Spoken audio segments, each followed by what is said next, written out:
Hey everyone, I wanted to talk about the concepts we're discussing in class of affective computing. I was really intrigued by this subject. I've seen her Ex Machina and Space Odyssey, and it made me really interested in the topic. Of course, whenever I hear about the incredible advances of computing and AI, it always, makes me a little panicked, and I'm always like, haven't you ever watched a sci-fi genre film in your life? What are you doing? But then I always think about the amazing possibilities that it poses. However, for now, I'd like to go a little bit off script, and I'd like to talk about a project that I did in a class last semester.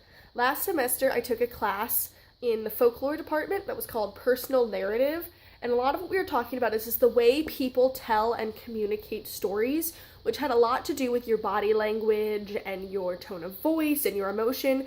And the whole thing was saying that we change those things and we change the way we tell stories based on the way others are reacting to us and based on our audience and our familiarity with our audience and the size of our audience and a whole bunch of other things.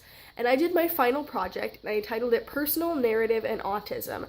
I based the study or my project off of my little sister and others that I know who have high function autism or autism spectrum disorder.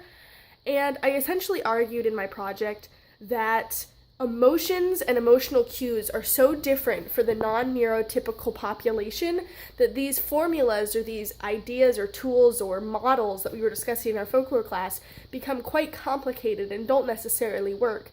I followed some of the steps with one of my younger sisters, and I found that she was creating completely different results in the way she was telling her story than we'd been told to expect and to look for.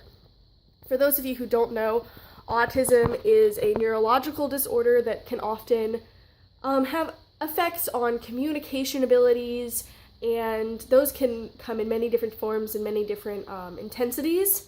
My sister has high function autism, so she still communicates quite well, but she struggles a lot with her ability to read small cues, such as facial cues, body language cues, tone cues. To her, she takes everything at face value. If you go back to what the presenter in the video said about when he told his wife that he was going to the basketball game and she said, yeah, go, have a good time, and he was supposed to be able to pick up on that cue that he was in trouble, she wouldn't necessarily be able to pick up on it.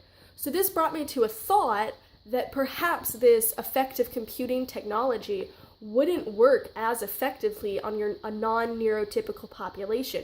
And I was wondering if any study had been done into that, and that's something I'm very interested in talking with the class about and sharing my experience with. I hope to see you all then. Bye.